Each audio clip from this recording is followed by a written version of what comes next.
Fala, torcida palmeirense ligada aqui no canal.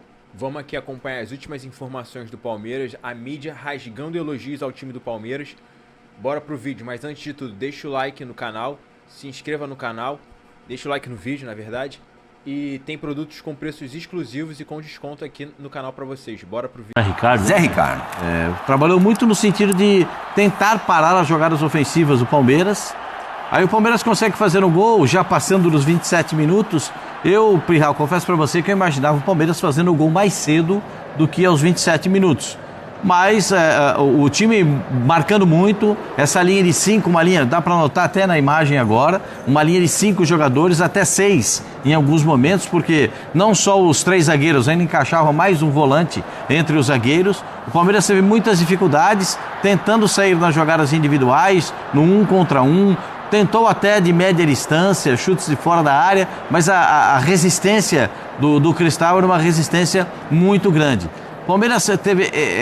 o Sousa poderia ter feito melhor do que fez, mas acho que ele foi muito esforçado, muito empenhado durante toda a partida do Palmeiras nesse jogo em casa. O Palmeiras tem alguns problemas quando se defronta contra um time que tem muito poder de marcação. O Palmeiras tem muita dificuldade a bater. É um golaço do time do Cristal. É um golaço. Aí você pode caracterizar o lance da seguinte forma: é virtude de quem bate ou falha de quem permite o cruzamento, primeiro, e de quem permite a chegada, segundo, né? Porque ali o Giai não estava na posição, teve que sair um zagueiro para fazer cobertura. Depois, quando o Kelvin vai sair para fazer a marcação, o jogador já está batendo na bola, né?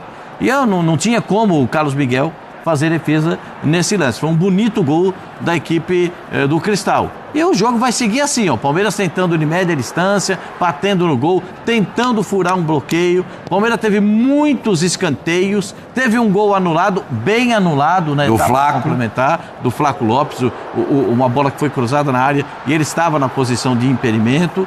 E depois vem a penalidade máxima, né? Que para mim não tem discussão. Eu acho que a gente tem que estabelecer parâmetros, né? Se a gente vê lances semelhantes e coloca esses lances semelhantes como falta, eu não vejo como não dá também falta nesse lance em que o jogador do Cristal empurra o jogador do Palmeiras. Esse é o lance do gol, né? O lance do impedimento, ó. Na origem da jogada, quando a bola sai... E o Viseu tinha acabado de entrar. Quando a bola sai, ele já estava na posição de impedimento, né? Para mim foi bem anulado o gol. Eu não tenho esse costume de brigar com a imagem, né? Não, tá muito claro, né? Então, para mim o gol foi bem anulado. E depois o Palmeiras tem a penalidade máxima. E o Piero Mazza, que apitou essa partida, é um árbitro muito permissivo, né? Ele permite que o jogo fique lento, ele permite a cera do adversário. Só para você ter uma noção.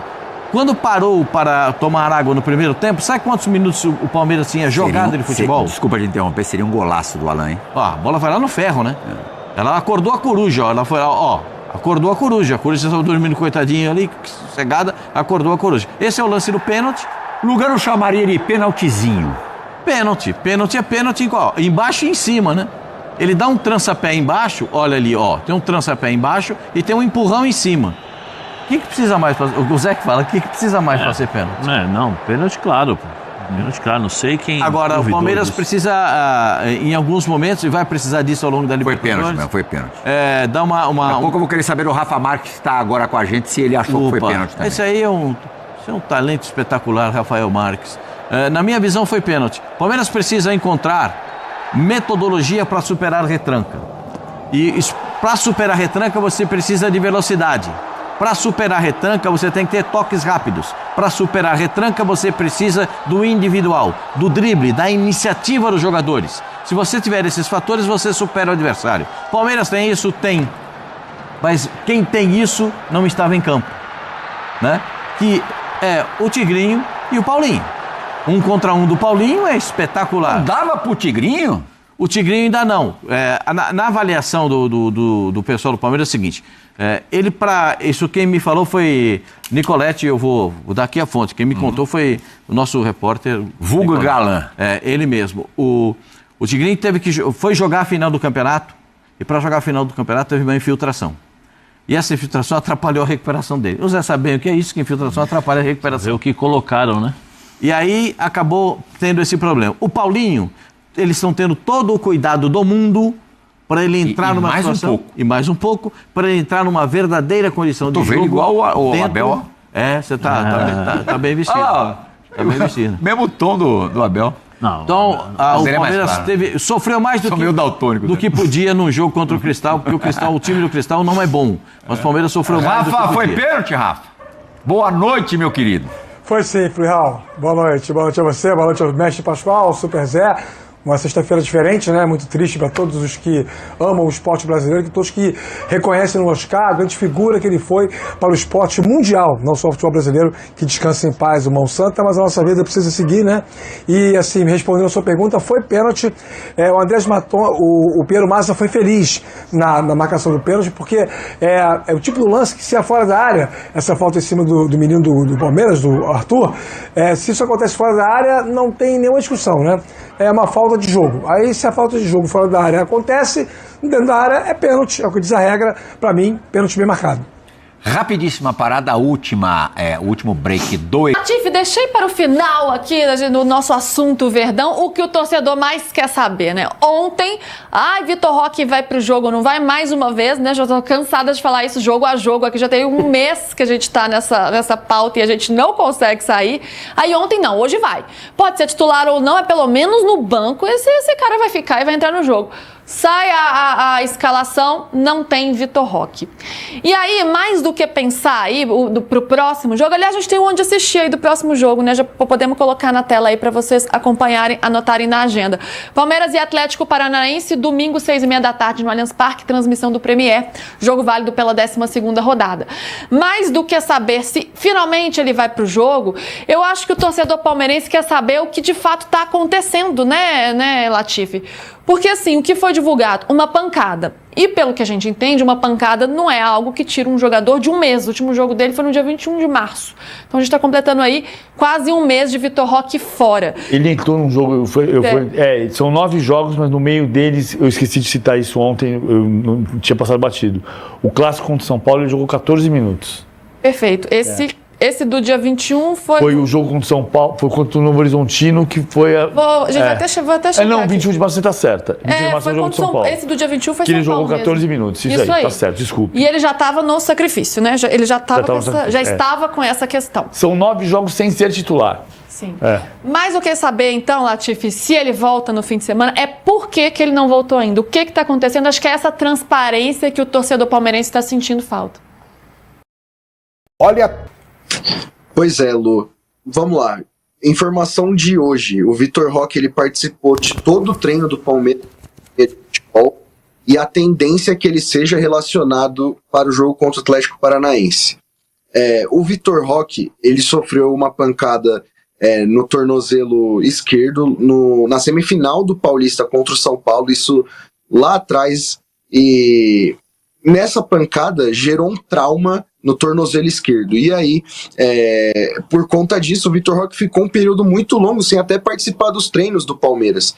E aí o que eu ouvi de algumas fontes foi, esse processo da pancada, a dor tem a questão também da inflamação da pancada. E aí o Vitor Roque não conseguia fazer os tratamentos necessários e por isso que acabou retardando um pouco mais. E aí, quando o Vitor Roque passou a ser novamente utilizado, né, como o PVC citou, ele entra contra o Botafogo no Allianz Parque e entra contra o São Paulo no Morumbis. E aí ele ainda sente essa lesão, um incômodo no tornozelo esquerdo, e aí quando ele passa isso para o Palmeiras toma a decisão de tirar o jogador de combate, porque na cabeça do Palmeiras não faria sentido deixar o Vitor Roque jogando 10, 15 minutos, sendo que ele não vai conseguir melhorar desse problema no tornozelo. E aí o Palmeiras tem feito esse trabalho de um processo mais lento.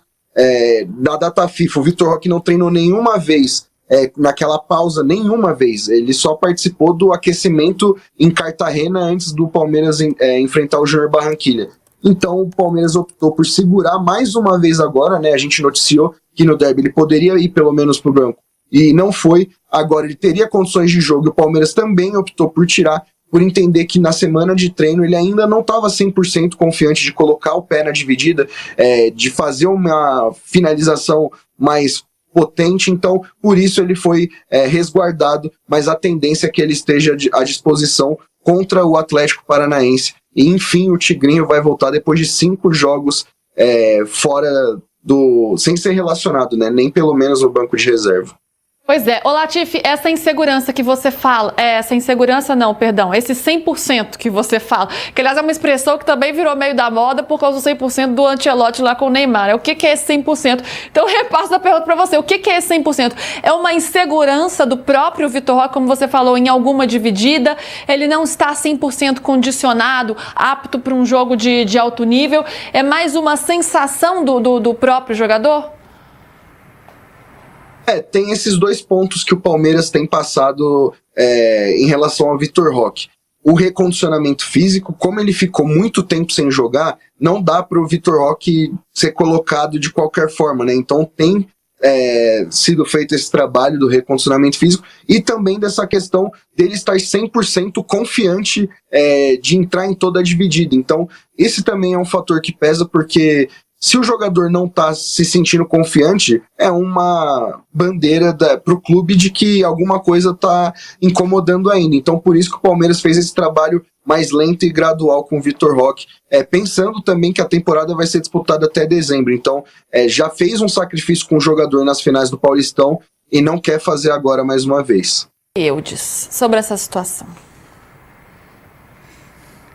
Eu acho que a gente, num tempo em que o presidente da República fazia pronunciamento e técnico de futebol dava entrevista coletiva. Ou dava entrevista na beira do campo. Hoje é o contrário. Hoje o departamento médico não tem todo o esclarecimento. Não é só no Palmeiras, mas acontece no Palmeiras. Ontem, na hora que saiu a escalação, eu não tinha nem... Primeiro, é muito engraçado, né? Eu sou comentarista do jogo. Quando sai a escalação, a primeira coisa que eu olho é o banco de reservas, para saber se o Vitor Roque está ali. E não está. Aí as pessoas têm compromissos, né? Nós acertamos e erramos, mas temos compromisso. O que eu falei o tempo inteiro ontem aqui com o Danilo Lavieri no lugar do Tal Eudes? Que eu achava que o Vitor Roque ia para o jogo e que tinha chance de ser titular. E ele não vai para o banco. A primeira coisa que você faz é fazer o quê? Aquilo que o goleiro falou para o preparador físico dele fazer. Vai lá buscar meu celular, por favor. Aí ele pega o telefone. Essa cena, vocês viram, gente? O goleiro, na hora do pênalti, foi catar o celular ali para dar uma estudada nas cobranças. Mas não tinha senha. Foi bom, foi bom. E acertou o canto. Acertou o canto, porque a partida foi muito boa, né? O celular dele. É por isso que eu falo a vida inteira, cara. Bateu muito bem. A coisa mais moderna que existe neste mundo moderno é a informação. O Palmeiras segue atento às oportunidades de mercado para reforçar seu elenco para a temporada de 2026. Mas enquanto o Palmeiras lista jogadores para compor o time, outros clubes estão de olho em seus atletas. Um deles é Eric Conceição, jogador formado nas categorias de base do clube paulista e que está na mira de um gigante europeu. Segundo Joaquim Pieira, o Barcelona da Espanha entrou em contato com o Alviverde para contratar o atleta e atravessar o Manchester City da Inglaterra, que já manifestou interesse em ficar com o jogador. No entanto, mesmo diante do forte interesse europeu, o Palestra pretende integrar ao jovem um time profissional em breve. Além disso, caso a diretoria venda o atleta, ele só poderá sair do clube paulista em 2028, quando completa 18 anos de idade. O valor da multa do jogador é de cerca de 100 milhões de euros, ou 585 milhões de reais na cotação atual. O Palmeiras volta a campo contra o Atlético Paranaense neste domingo, às 6h30 no Allianz Parque, pela 12ª do Campeonato Brasileiro. Essas foram as notícias do Palmeiras. Deixe o like no vídeo, se inscreva no canal e até a próxima.